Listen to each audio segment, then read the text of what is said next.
Ladies and gentlemen, welcome back to the Indie Zone. A view of the docket in the public records lawsuit over the Kohberger files and the investigation into the 1122 King Road crimes indicates that matters have been quiet since July 10th, when the City of Moscow and the Moscow Police Department filed their response denying all allegations of wrongdoing with respect to the manner in which they responded to EWU Media's 2025 public records request. That's all about to change because tomorrow, the 24th of July, is when the interveners' response to EWU Media's petition alleging violations of the Idaho Public Records Act is due.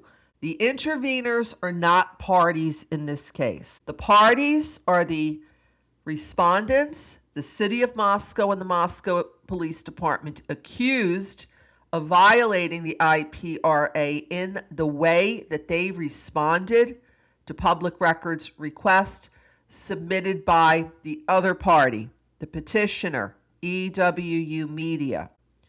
The interveners, however, were deemed by Judge Marshall as appropriately being heard because they have a good reason per the judge to be heard. The interveners were the plaintiffs who successfully received a partial injunction last year in Laramie et al. Versus City of Moscow, which then enjoined the City of Moscow from producing images of the students inside 1122 King Road. The interveners / former plaintiffs in Laramie et al. Are Karen Laramie, who is Madison Mogan's mother, and Stacy, James, and Maisie Chapin, the mother, father, and sister of Ethan Chapin.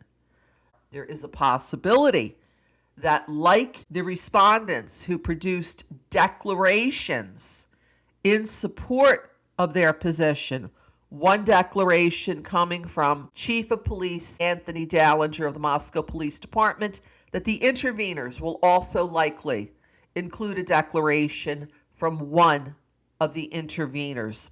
Last year, in Laramie et al., it was Maisie Chapin who submitted a declaration. Once the interveners file their response, again due tomorrow, July 24th, we are expecting a reply from EWU replying to what the City of Moscow and the Moscow Police Department stated in their July 10th response, and also to the forthcoming July 24th response from the interveners. They reply on the 31st of July in their quest to convince Judge Marshall to rule in their favor.